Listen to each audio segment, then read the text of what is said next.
segunda carta de Paulo aos Coríntios, no capítulo de número 12.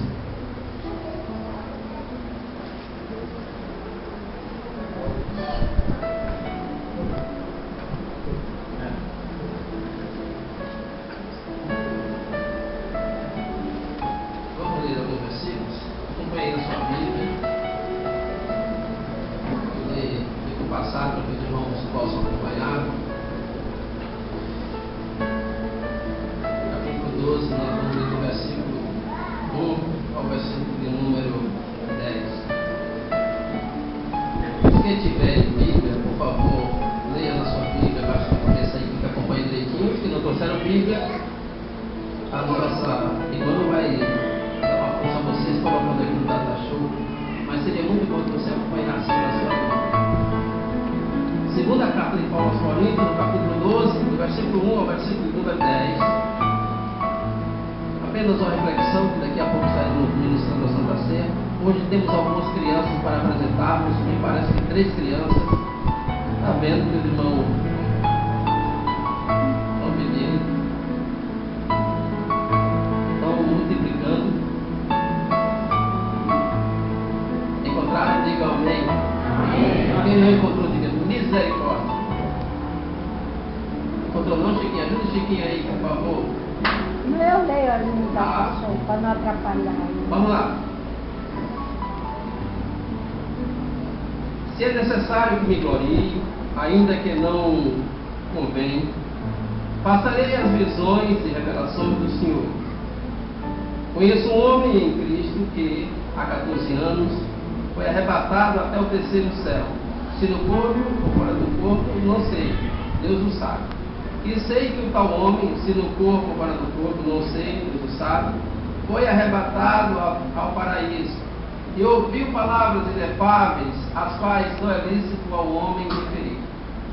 De tal coisa me gloriarei, não porém de mim mesmo, salvo nas minhas fraquezas, pois se eu vier a gloriar-me, não serei honesto, porque direi a verdade, mas abstenho-me para que ninguém se preocupe comigo mais do que em mim vê ou de mim ouvir. E para que não me ensoberbecesse com a grandeza das revelações, foi-me posto espinho na carne, mensageiro de Satanás, para me bofetear, a fim de que não me exalte. Por causa disto, 3 vezes pedi ao Senhor que o afastasse de mim. Então ele me disse: a minha graça te basta, porque o poder se aperfeiçoa na fraqueza. De boa vontade, pois, mas me gloriarei nas fraquezas, para que sobre mim repouse o poder de Cristo, pelo que sinto prazer nas fraquezas, das injúrias, nas necessidades, nas perseguições, nas angústias, por amor de Cristo. Porque quando sou fraco, então é que sou forte. Vamos repetir essa última parte, querido? Porque quando sou fraco, então é que sou forte. Que Deus aplique a sua palavra rica aos nossos corações. Queridos, é apenas uma reflexão para que tenhamos o que meditar nessa noite. Mas eu gostaria de trazer algumas coisas para que pudéssemos analisar. Esse texto que nós vemos aqui foram Paulo falando umas revelações, umas visões que ele obteve.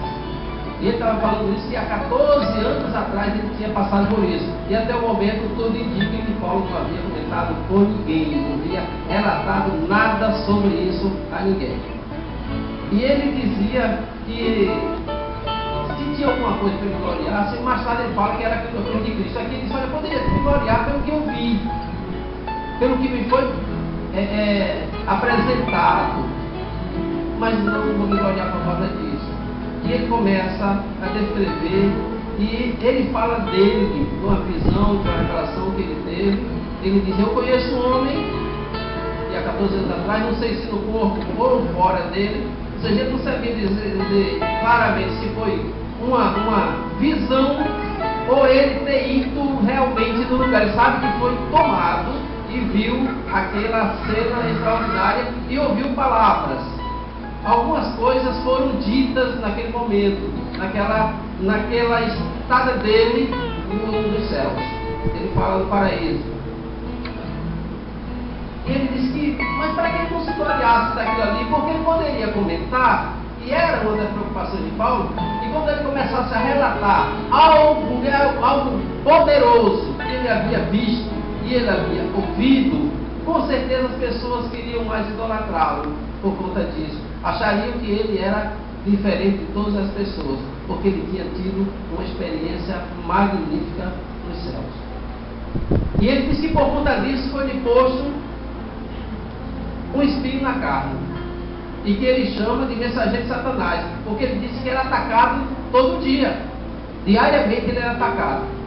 Nunca chegou-se a uma conclusão, os teólogos, os estudiosos da Bíblia, que espinho na carne era isso que Paulo se referia. Alguns falavam até que era por conta da visão, que ele tinha uma visão devido ao sofrimento, devido às torturas e tudo mais que ele passou. Ele havia perdido muita parte uma grande parte da visão, e ele sentia dores terríveis. Alguns escritores falam isso. Até porque tem um texto quando ele fala a respeito de uma igreja, ele diz que os irmãos se compadeciam dele de tal forma que gostariam de dar seus próprios olhos a ele, para que ele não sofresse tanto. Então alguns escritores acham que poderia ser isso. Outros falam um monte de coisa, mas a Bíblia não é clara sobre este espinho na carne. Eu ouvi uma certa vez até uma pessoa falando sobre isso, e disse que quando chegasse lá dos céus queria perguntar a Paulo que espinho era esse. Eu jamais vou me preocupar com isso. Tem tanta coisa para se ver, tanta coisa para usufruir, e chega lá, isso aí, esse espinho era aqui não vai lembrar de nada, e eu quero saber de espinho. E basta os espinhos da vida que a gente já carrega aqui. Então, queridos, o que acontece é que Paulo faz esse resumo aí tudinho para o desfecho glorioso, extraordinário. Quando ele diz: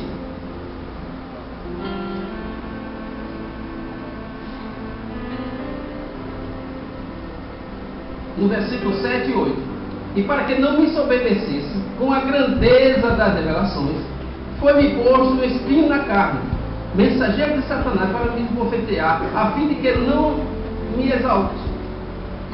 Por causa disto, 3 vezes pedi ao Senhor que o afastasse de mim. Irmãos, nós somos ensinados, muitas vezes, que a nossa oração o Senhor tem que responder de uma forma positiva, de acordo com a nossa petição. E muita gente manda até que você deve determinar.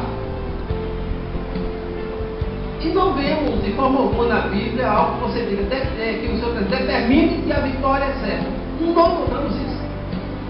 Até porque muita coisa que para a gente é uma bênção hoje, amanhã não será. Muita coisa que aos nossos olhos hoje agradecemos, dizemos aos irmãos: eu fui agraciado por tal coisa, e quando é depois, aquela bênção não era bênção. E nós vemos muito isso. Em casamento, isso é o que mais acontece. Quantos casamentos, a moça se embriaga com a beleza do rapaz e diz: é esse. E agradece porque o Senhor apresentou, porque foi Deus que trouxe.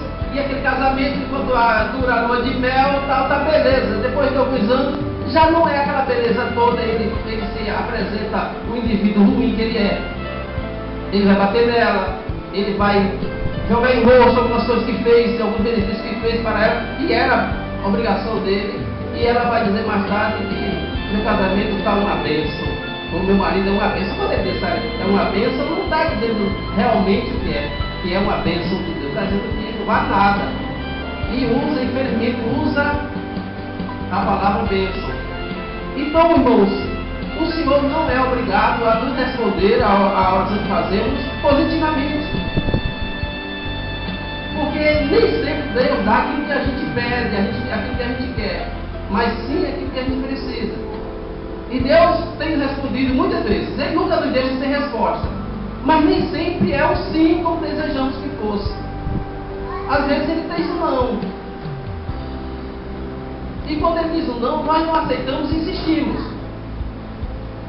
Quando ele fica calado, nós ainda temos aquela esperança, né? O Deus não respondeu ainda, então eu vou atrás e vai lutando e trancos e barrancos atrás de ouvir uma resposta de Deus. Então, para muita gente, a resposta de Deus tem que ser sim. Se for um silêncio de Deus, é uma forma de fazer a gente aguardar, a gente não sossega. E se for um não, a gente ora apelando para a misericórdia de Deus.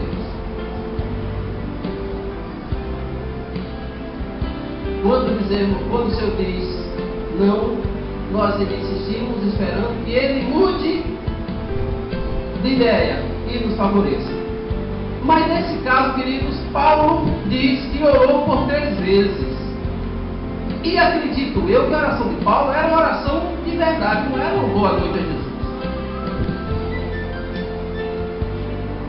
Jesus não chama o celular. Então, queridos, eu sei, às vezes a pessoa esquece mesmo, né?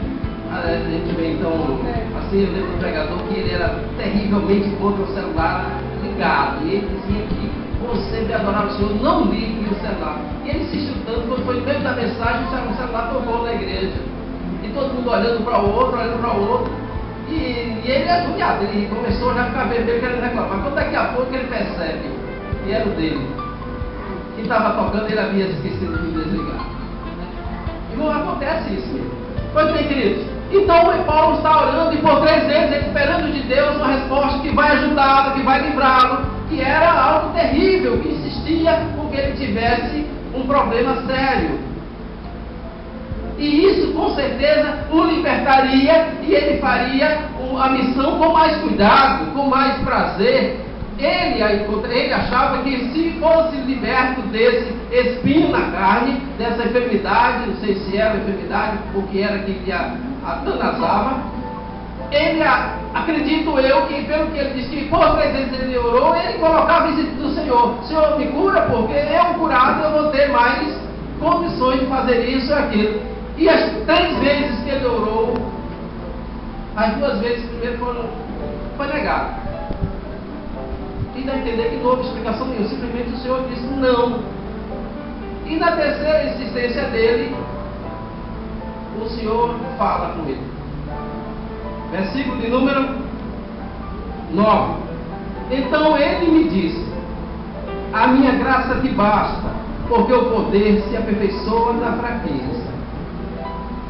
Mas o que o Senhor quis dizer para Paulo? O que o Senhor disse para Paulo? O que nós entendemos isso que o Senhor disse para Paulo? Que não curava ele, porque a graça que ele tinha, a graça que o Senhor havia derramado sobre ele, bastava na vida de Paulo. Irmãos, é muito difícil entender que a graça é superior que um alívio de uma enfermidade. Humanamente avaliando, é difícil perceber que a graça de Deus, ela supera uma vida saudável, uma vida aparentemente realizada. Mas o que o Senhor coloca para Paulo é que a graça dele está acima de uma cura, está acima de uma oração respondida positivamente, está acima de um desejo realizado. O que o Senhor deixa bem claro é que para ele diz: olha, Paulo, a minha graça te basta. Mas por que o Senhor disse isso a Paulo e não disse isso a outros? É porque Paulo foi o que mais falou sobre graça. Tem 323 vezes na Bíblia a palavra graça. E a maior parte dessas vezes foi falada por Paulo. E o Senhor falou com Paulo porque Paulo era a pessoa que mais entendia sobre a graça de Deus, que é um favor imerecido. O Senhor não falaria isso para uma pessoa que não tivesse condição de perceber o valor da graça, pelo menos o que é a graça. O que é você receber algo sem merecer. E Paulo sabia muito bem o que era isso. E o Senhor disse: não, Paulo, a minha graça é suficiente para você.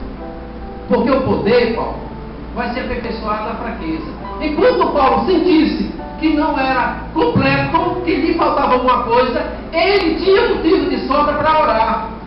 Enquanto Paulo percebia que a vida dele não estava como ele gostaria fosse completa, realizada na sua totalidade, ele estaria buscando a Deus e cada vez mais, e ao ponto que ele chegou. Todos nós sabemos o que é graça.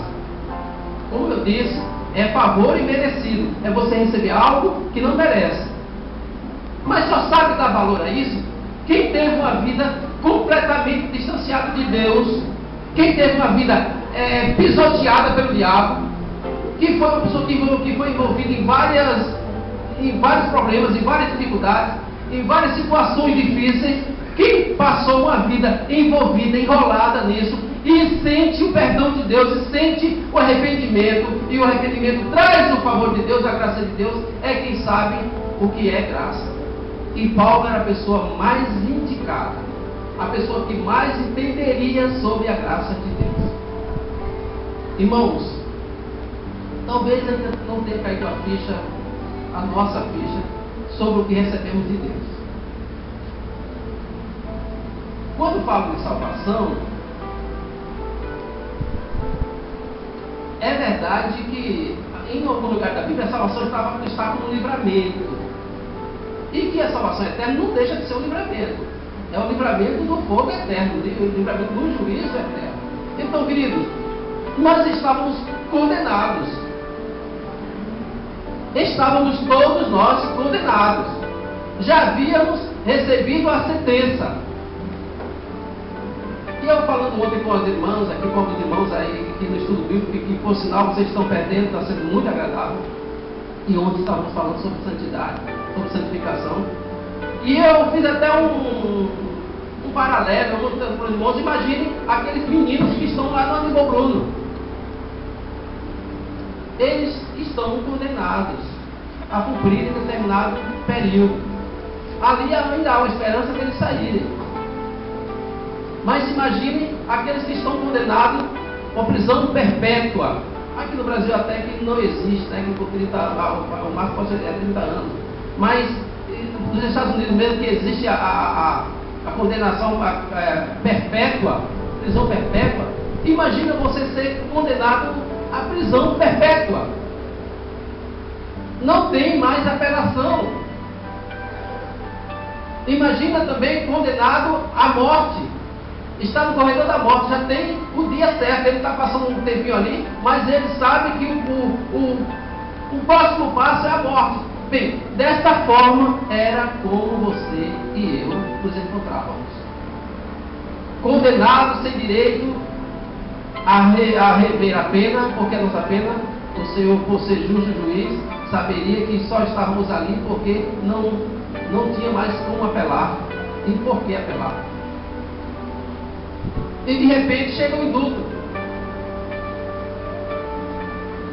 Josélio, você está liberto da prisão perpétua.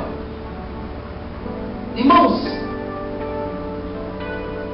isto para os outros não seria muita coisa. Ou seja, não é que não fosse muita coisa, não entenderia o valor disso. Mas para o Josélio, que recebeu isso, ele sabia o valor do que era aquilo ali. Então, queridos, imagine todos nós condenados terrivelmente à pena máxima, e coube ao Senhor, numa visitação ao presídio onde estávamos, chegar assim e dizer: eu quero esse liberto, eu quero você, Júnior, liberto, eu liberto aquele ali.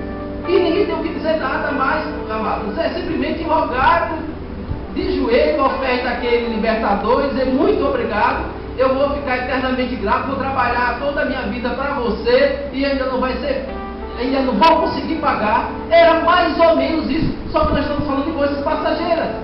E lá era eternidade sem Deus. Paulo foi um perseguidor da igreja. Paulo matou muita gente. Não só matou, como permitiu que matassem. A morte de Estevão foi acompanhada de perto por Paulo. Paulo segurou as vestes daquelas pessoas que estavam apedrejando Estevão. Paulo foi terrivelmente ele não diz que era desonesto, mas foi desordenado. Ele era terrível. Ele era como um animal terrível. Ele respirava ameaça por onde ele passava. E esse homem um dia se encontra. Ele está indo buscar os irmãos para trazê-los amarrados para Jerusalém. E de repente ele se encontra com uma luz. Uma luz aparece e ele ouve e vê aquela luz. Algumas pessoas veem a luz, mas não ouvem. Mas ele vê e ouve. E naquela luz ali, como o sol ao meio-dia, fala com ele. E liberta Paulo.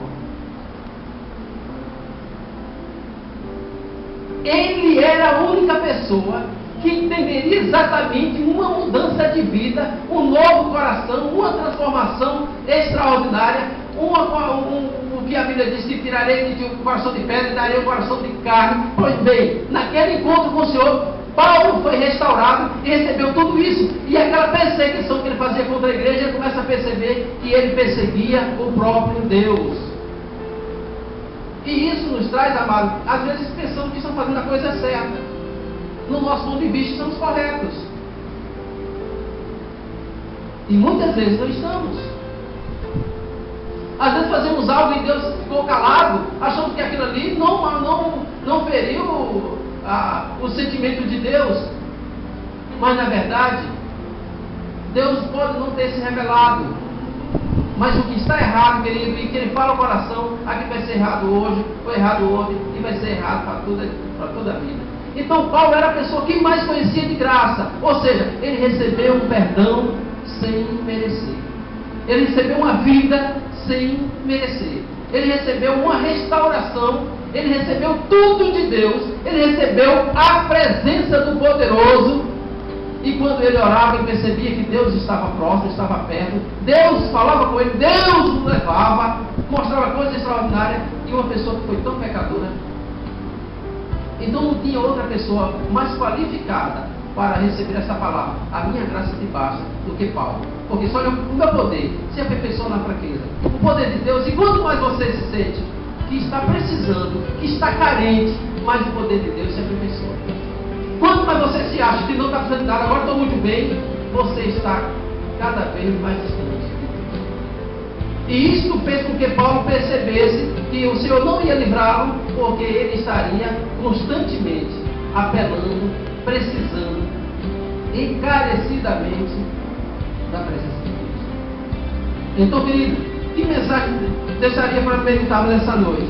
É que a graça que o Senhor tem nos dado é suficiente para você chegar à eternidade, mesmo que Ele não lhe traga aquilo que você tanto pede, mesmo que Ele não lhe favoreça com aquilo que você acha que é o que você mais precisa. Mas lembre de uma coisa: quem conhece o seu coração mais do que você mesmo é o Senhor.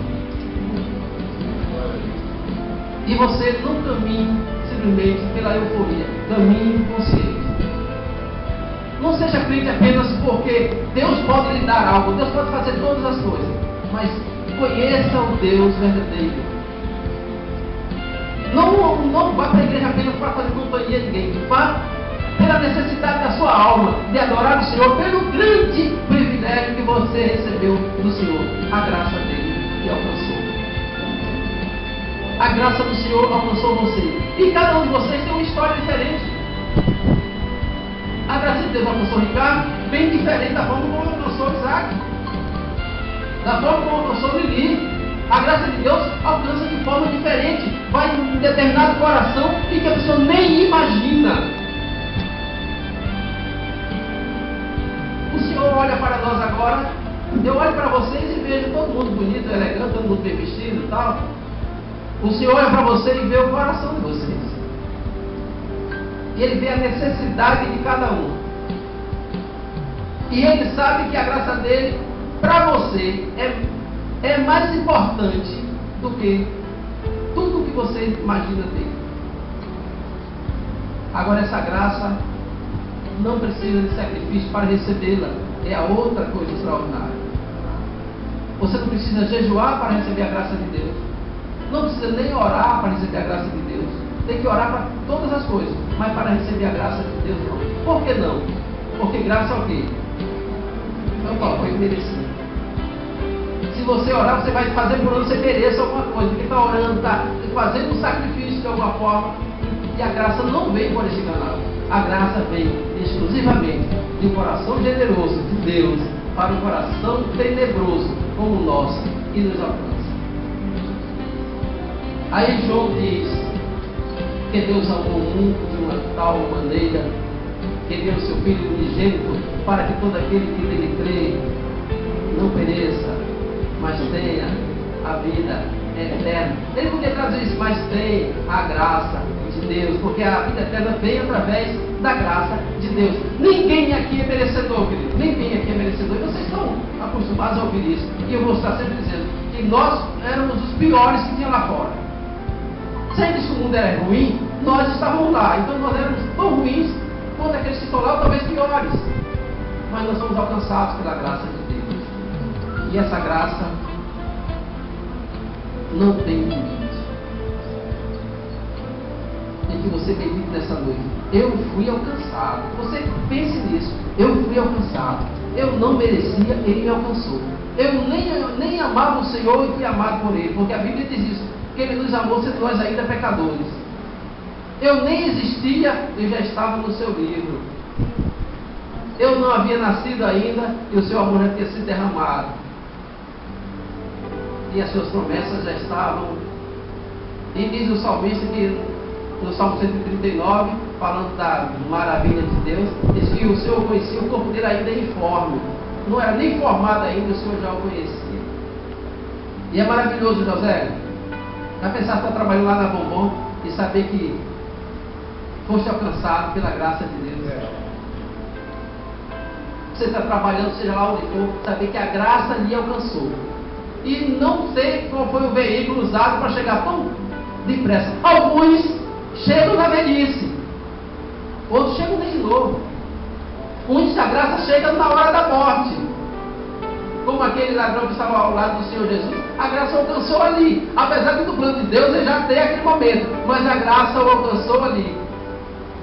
Outros o Senhor, com a graça, alcançam no leito de um hospital. Agora você é feliz, porque você não está no leito de hospital, não está à beira da morte, e a graça lhe alcançou, e você tem muito ainda o que viver e agradecer ao Senhor pela graça. Esse é o Deus, queridos, que nós conhecemos. E ele diz que, aí Paulo diz no versículo 10, pelo que sinto prazer nas fraquezas, nas injúrias, nas necessidades, nas perseguições, nas angústias, por amor de Cristo, porque quando sou fraco, então é que sou forte. Então por que ele se sente forte? Porque a graça se aperfeiçoa na fraqueza. Então quando ele se sente carente de tudo, não tem como reagir, ele sente que a graça de Deus é que o carrega. Quantas vezes, né, eu tenho certeza que não só aconteceu comigo, aconteceu com muitos de vocês, que vocês muitas vezes teve que ser carregado, não tinha força para ir mais adiante.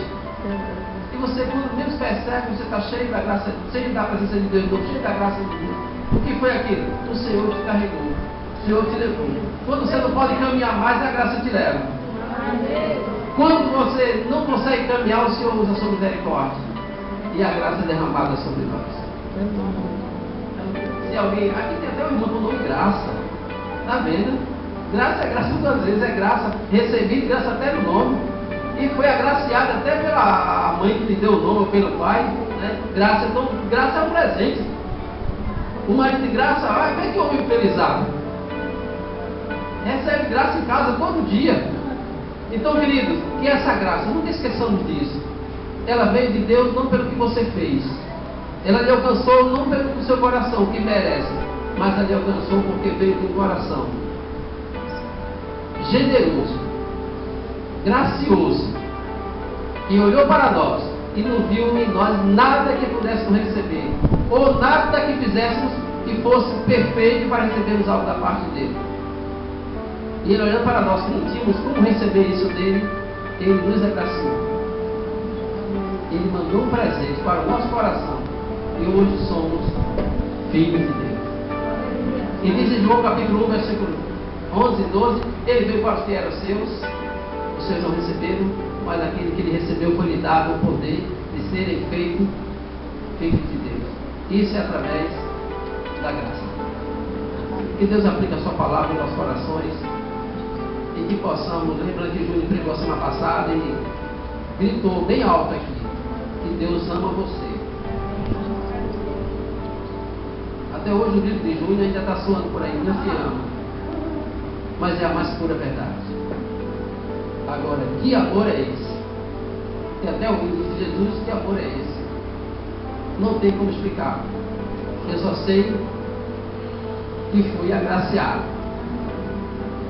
No sábado, eu sei que disse foi no sábado, por volta de umas 6 a 7 horas da noite, a graça inundou meu coração. Estava numa casa, o Senhor já havia tratado a minha vida. Eu só esperava um momento que alguém perguntasse se eu queria ser crente. Eu imaginava isso, que para isso precisava alguém perguntar. E não era isso. Eu andava bem perto dos irmãos, mas ninguém perguntava. Um dia entrei numa casa e tinha 2 senhores lá, na casa da minha irmã. E ele falando lá, isso é hoje ele vai perguntar. E eu nem ouvi o que ele pregou, mas ele fez aquele convite dele. Aquilo para mim foi extraordinário, porque só foi a confirmação que a graça de Deus tinha me alcançado. E quando ela alcança uma pessoa, esta bendita pessoa se torna a pessoa mais feliz do mundo, porque tem seus pecados perdoados, sua dívida cancelada, seu coração mudado, a sua alma tem tomado um banho, uma restauração, o Espírito se tornou agora morada, onde está junto ao Espírito de Deus, onde podemos, na verdade, provar do que um dia iremos provar na eternidade, a graciosa presença de Deus. E a presença de Deus é maravilhosa. E a presença de Deus enche o nosso coração de paz. Irmãos, e a presença de Deus é algo tão fantástico, que quem nunca sentiu deveria buscar essa experiência com o Senhor. O céu é tão extraordinário que quem ainda não provou um pedacinho de lá deveria todo dia, Senhor, eu não sossego enquanto o Senhor não me mostrar um pouquinho do céu. Não é nem mostrar, é provar um pouquinho do céu. É algo tão fantástico que vai fazer na sua vida, da sua experiência. A maior experiência que o ser humano pode ter é provar da presença de Deus. Olha, irmão, já que disse isso aqui, eu torno a dizer: você sabe por que o inferno é ruim? Porque o Senhor não está lá. Se Jesus estivesse lá, seria o céu. O inferno só é ruim porque não tem a presença de Deus. Então, em qualquer outro lugar que tenha a presença de Deus, ali é um pedacinho do céu. Então você pode provar a presença de Deus no seu quarto, na sua sala, na rua, dirigindo, andando de bicicleta, entregando almoço, André. Entregando almoço, ou fazendo almoço, ou fazendo aquele bolo que André faz. A presença de Deus você pode sentir todo em qualquer lugar. E ela é graciosamente, ela é de graça, ela é para os que foram um dia lavados, um dia foi alcançado pelo Senhor. E essa graça possa, se tem alguém que não foi alcançado por ela, hoje é o dia, na verdade hoje é a noite, você ser agraciado, alcançado pela graça. E a Bíblia diz que com isso vem o tempo do refrigério. É o prazer do Espírito, o prazer de pertencer aos céus. Pertencer, você não é cidadão ou cidadã mais da terra, passa a ser cidadão ou cidadão dos céus. E isso é uma experiência que você deve buscar. Eu sempre estou dizendo isso, irmão, não pare. Busque sempre a experiência com o Senhor, para mais tarde você usufruir dessa graça, dessa bondade de Deus, dessa misericórdia. De tal forma, eu não digo na sua plenitude que jamais alcançaremos isso aqui, mas pelo menos quando chegar um momento difícil, você vai lembrar: o Senhor está comigo, eu tenho provado da sua presença, da sua graça. Que o Senhor inunde o coração de vocês com essa graça que provém dele, com a presença santa e poderosa do Senhor. Tem alguém nessa noite que está entre nós que quer entregar o seu coração ao Senhor Jesus? Nós queremos orar por você. Alguém faz o sinal com as duas mãos para orar por você. Enquanto isso, essa igreja que ora, baixe sua cabeça e ore. tem alguém entre nós que quer tomar essa decisão, venha para orarmos por ti. Hoje é o dia que o Senhor reservou para você.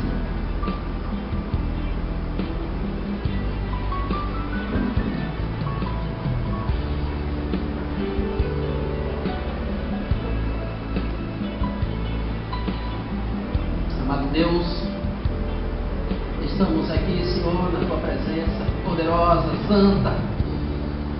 Estamos, Senhor, debaixo da tua graça, da tua bondade, da tua misericórdia. E esse é o melhor lugar que tem, Senhor, é estar na tua presença. Senhor, eu te peço por cada irmão, por cada filho teu aqui, por cada amado desse que se encontra aqui nessa noite. Que o teu grande amor, o teu Espírito Santo envolva cada um, Senhor. E eles sintam a tua presença, que eles provem do teu grande amor, que eles provem da tua fidelidade, que eles provem da tua presença e possa testemunhar de quanto o Senhor é maravilhoso. Ó Deus amado, nós te pedimos por cada um. Prepara o coração dos teus filhos que irão cear. Prepara seus corações, ó Deus, para que eles recebam a tua palavra. Se tem o que perdoar, que faça isso. Se tem que pedir perdão, que faça isso, ó Deus. Traz à mente de cada um, Senhor, o desejo de reconciliação com o seu próximo, com o seu irmão, com aquele até que está distante, mas tenha no coração, nasça no coração, Senhor, o desejo de comungar com o outro. Deus amado, nesse momento nós queremos ministrar a Santa Ceia e que seja o teu amor, Senhor, seja a tua palavra, seja a tua presença, Senhor, que possamos pensar, meditar